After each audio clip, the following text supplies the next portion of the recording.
Welcome to the Audio Theatre. This is the last one of the day. I am James Storr with Molinare. I have the pleasure today of talking to the sound team on the Magic Faraway Tree. We have a special guest as well. Ben Gregor, the director, has joined us.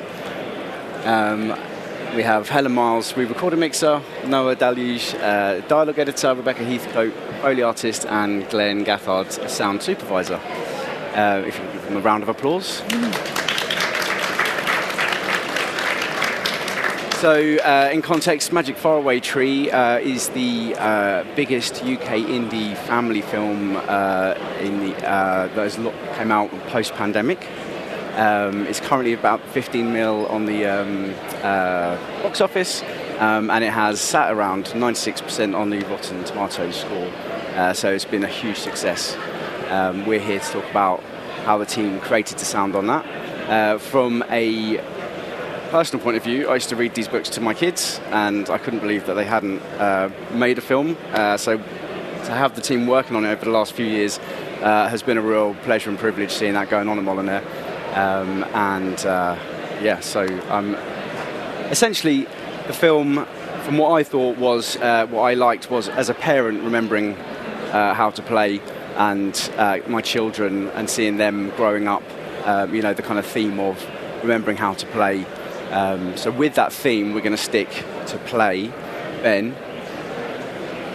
when you sit down with the script, or when you first sit down with the sound team, where do you initially go? Thanks very much. I think like playing is the most important part of all filmmaking, and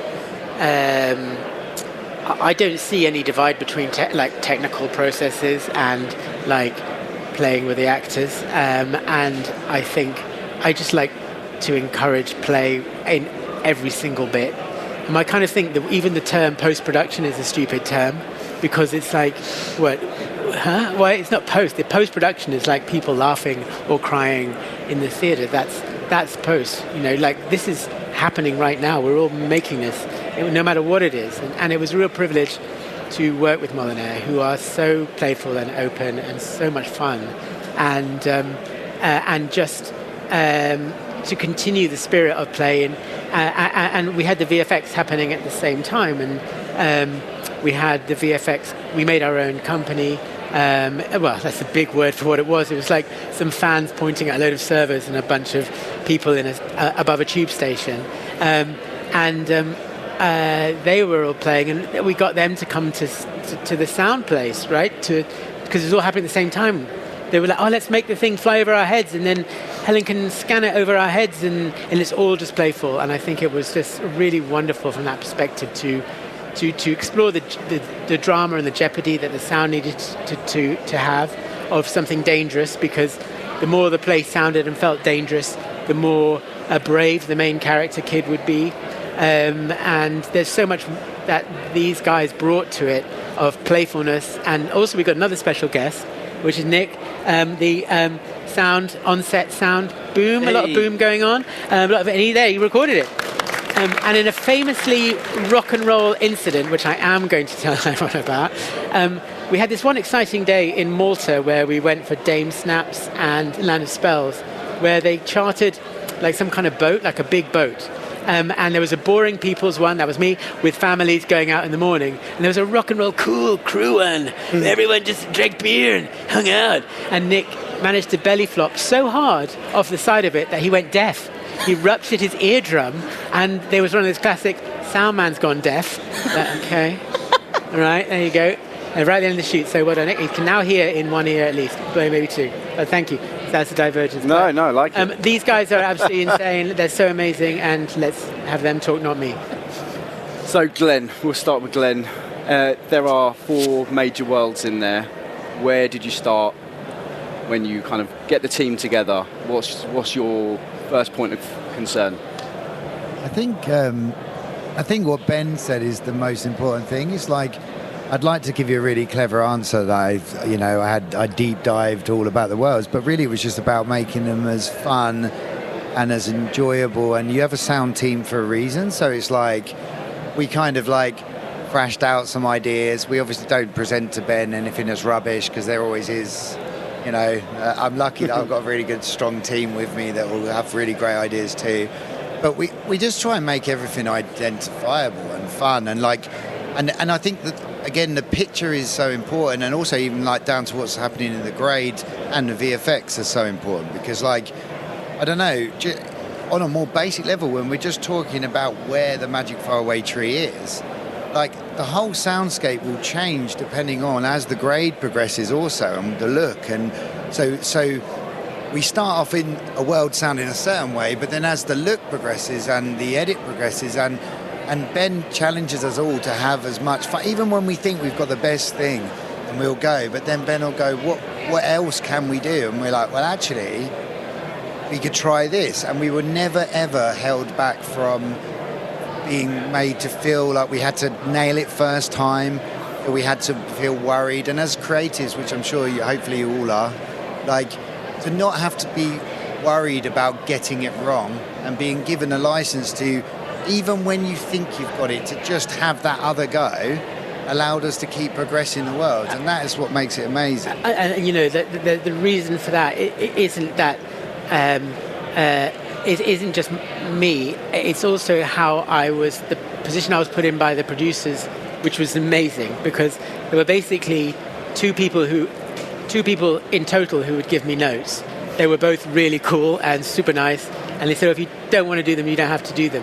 That was it. That was the studio, that was the money, that was the Neil Street, Sam Mendes' company, and they just trusted us all. And they just come in and go, wow, that's amazing. That's kind of ruled their notes really well. Yeah, it was. They loved it because we were playing around.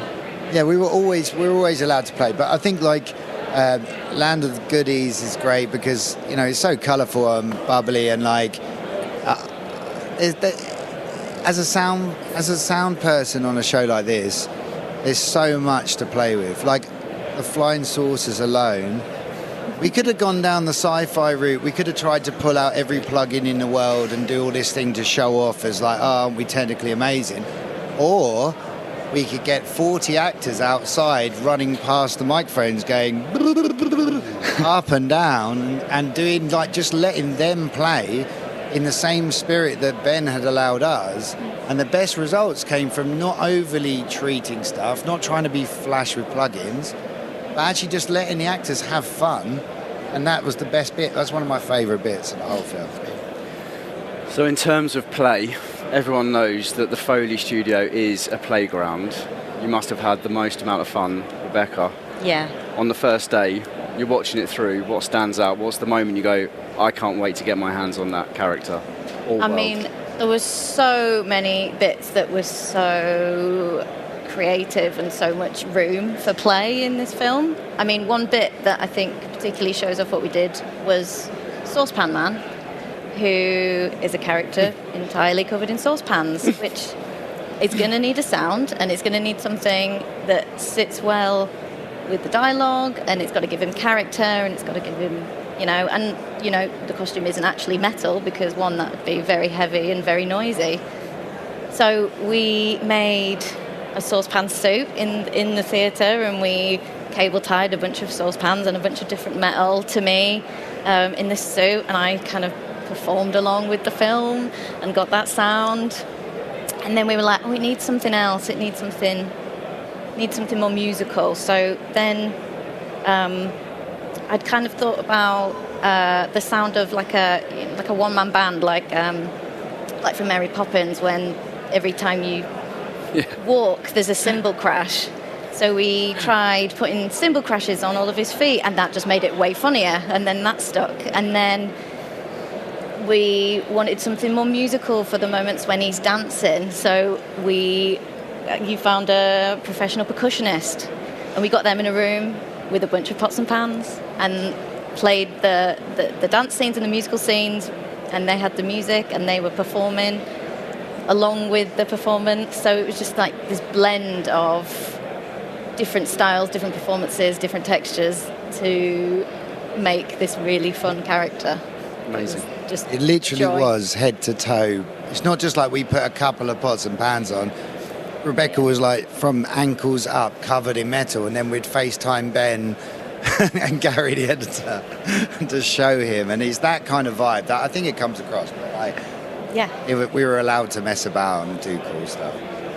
Yeah. How many people were in the studio? There must have been. Everyone must want to be involved. The whole Foley team wanted to be involved. And it's helpful getting all those different creative opinions when it's something so fantastical, and so many different creative voices can really add to it. So we kind of a few different of the artists took a different world. So somebody took Sweetie World and moulded that to their sound, and then somebody else took Birthdays and moulded that to how they would do it, and that kind of created that variety as well of creative voices.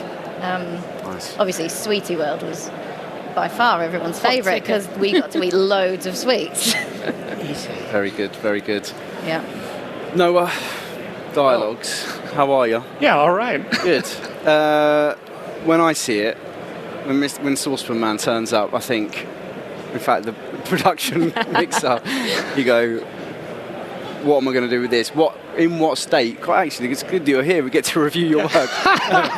In what state were the dialogues when they turned up to you from set? Because there's obviously, I was going to mention, there was Chinfield was a studio set. It was lots shot in Malta, and was it Windsor Great Park as well? You got up to from the exterior. So you got locations and everything. Material turns up on your doorstep. What's your first reactions? Well, I had to go through it a few times, figure out what we were actually looking at. The initial instinct was we need to mark every single one of his lines up for ADR because we need to redo this because of this suit, which we did. But methodical, surgical doing undid a lot of that, and we were able to get rid of that. And then Foley came in with their amazing saucepan suit, and we did re-record it, but I don't think in the end of the day we used any of it because it all worked with that. Not a lot, and we stuck with production most of the time. That's great job, guys, because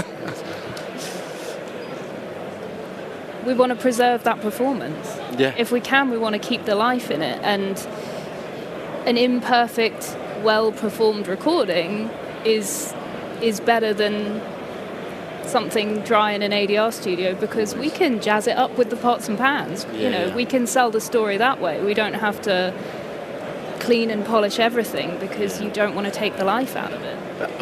Also with production sound, when you've got a young cast, we had cast from 10 through to 15, and they a year or so and more, a year and a half went by since we shot it to when we were finishing. It's not just that their voices are changing, their entire personas are developing so fast. So they're too knowing, too sassy. I'm like, no, be dumber. Go back and be dumb again. And so there was so often, it's to clean up one of the kids' lines, it's please, can we keep it? And often, and these guys would always find a way to keep it, to be honest. It was amazing. I was going to say, there must have been loads of ADR, and kids I always found were quite good at ADR. I presume there was a lot of ADR, and how did you deal with the difference between adults and children? The same way with anything. They were so talented. Yeah. They just took it. I mean, their performances were amazing. So, fortunately, it wasn't that much. And, like Ben was saying, we tried, and Helen, we were trying to preserve as much of the original performance. And in terms of play, did you get much of an opportunity to play? Absolutely. He really did, because he was on it for a while. He was going to be in it. Because we needed one of the main characters, Fran, she has her voice changed as a wish. And it was Noah for a long time. I actually loved it. But then at the last minute, changed to a deep voice Scottish. I think we went the whole edit with this pitched version of her voice when she makes her wish. And then in the second week of the final mix, we tried about every other person's voice. I was in there for a minute, knock off SpongeBob. You were the best. In the end, we got a professional. But we had settled at one point, and then we were having lunch or something, and there was one actor that Ben really wanted to try, and we'd spoken about it, but we kind of got to a point, and we sat on the chairs all together, and we were chilling, and then it was we've got enough time, shall we? And I remember you said, can we get it in time? Yeah, let's do it. So we went from we could have just not, every one of us could have not, we could have just settled, but even if there was a spare minute to do a little bit more, and everyone was so on board that we just arranged it and had a go. He came in to record the lines on our VFX updates day. Yeah. So he came and recorded the ADR in 5 different accents, I believe, first thing in the morning.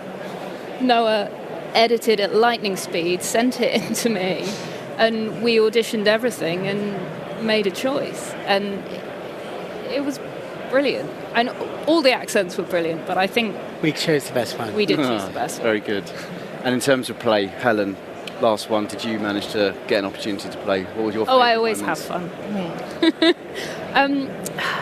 The thing that's great for me is by the time everything comes to me, it's coming from different specialists, and everybody's put their mark on something, and I have a whole world of sound in front of me, and it's our job to sit there and say, okay, what are we looking at here? What are we feeling here? Let's sculpt these moments into, make it more exciting. And I think, Ben was totally on board with us filling our boots. It's a really exciting film to mix. You're not reining yourself in. You're going, all right, let's make this a real adventure. And ultimately, that attitude is kind of how Enid Blyton created. She famously never went back. She never edited. She never deleted. She just went forward, and it's wild what she's doing. It's just insane. Oh. And if she gets just bored, does the next thing. So it's got to have this sort of wild momentum, which means like freshness and playfulness at every cut, at every scene change, and which only happens if you're all putting so much effort into it. And we did. We went through several iterations of sounds. I mean, the note that nailed the forest for us, I think, was, you said, I want it to be maliciously beautiful. And, Glenn, we went, oh, well, none of that then. And It's true. binned the whole forest off and took a completely different tack with it. There's some really, when you actually look at what's in there, there's some really bizarre sounds. When they arrive, you say... No, you carry on. Well, we do specialise in very bizarre sounds. Yeah. The kids arrive in the forest, there is a whale. You hear the sound of a whale. I mean, there's no whales living in the forest in England, as far as I'm aware, but it wasn't a literal design of what the forest sounds like. It's a magical interpretation of what the mystery of that world is for a child walking into it. I think we've got a few minutes left. I was going to say, you obviously, during the final mix stage, watch it and pre-mix and edit. You watch it back loads and loads, but each one of you, is there a moment where you just look forward to it? When you're running through a review or a DCP screening, and there's a moment where you go, I'm looking forward to the sound coming up, and when it comes up, it makes you happy, makes you smile. Anyone got one of those moments? I like the family song. Has everyone seen? How many people have seen Magic Faraway Tree? Many people? The family song, I really like it, and now I annoy my children with it, singing it to them all the time. Ben, actually, you wrote with Izzo? Yeah, I wrote it with. We worked with Isabella Summers from Florence and the Machine. She's the machine in Florence and the Machine, and we just wanted our own song. It was supposed to be a cover, and we just wanted our own song, and so we wrote that, and it is a catchy earworm. If you haven't seen the film, avoid it, because then you don't need this song in your head. It's like an earworm, but that's. I actually really like the opening frame. I actually really like the wood pigeons, the forest. Like, I wanted at the beginning to create a wood around the audience, and with the technology of Atmos and people so sensitive in how to place things, it's just sometimes the simplest things demo it the best. When you don't have to have music, and you don't have to have, you just have birds, all different birds, and a lot of wood pigeons, because they are one of my favorite birds. And it's just like, it just welcomes the audience into the film in a sort of really natural, gentle way. And it's kind of bravura, it's kind of really, really well done, but it's also so simple. And it's kind of exactly what we were trying to do the whole time, which wasn't kind of show off with anything, just do it in a lush, multi-dimensional way, the whole film on every level, but never sort of be Disney and be like, wow, you've got to be amazed, this is awesome, yeah, this is incredible. It's like, no, this is British. This is just in your local wood. Just stop, put your phone down, and you'll hear this. It's kind of what that first bit makes me think. Very good. You okay? 90 seconds. Okay. There's a couple of questions here. This is not on my phone. This is Slido. There's questions from everyone. How did you create the rich reverb for the interior of the Land of No Walls and the classroom? The rich reverb. Very rich. I can't give away my secret. Right, next one. Cinematic rooms, actually. Great plug-in. My daughter loved the Gregorian chant. Where did that come from? We re-recorded that. That was a re-record. Yeah, we it was. recorded that. We re-recorded that. I'm glad she liked it. That scene only just made it in. How closely did you work with the composer? I think we pretty much had that. Very You actually end up, writing She songs. attended the mix as well. Yeah. Yeah, so as in not through to check our work, actually to check. She wanted feedback all the time and to go and do rework. She was bouncing when she heard everything with the sound effects. She was going, I need to take out this instrument to make space for that thing, and Wow. it was the other way How I'd unusual. expect it. Why is all this effects in there? Yeah. I've expected okay. And maybe the last one is how did you create the fart sounds for the classroom scene? Yeah, that's a tough one. Well, we set up a WhatsApp group, and loads of our sound team kept farting into a WhatsApp group, as gross as that is, and anyone who wanted to take part. And and we tried to use as many real things as we could. And now, so a lot of people in our team are very proud of which one of their farts have made it in, and that is the truth. Again, it's not being clever; it's just funny. And but our general manager Glyn contributed some pretty heavy. Wow. So, yeah. He's a big guy. That's all we have time for. Thank you very much to the panel. I hope you enjoyed it. It was excellent. Thanks so much. Thank you very much. Cheers. Thank you, everyone.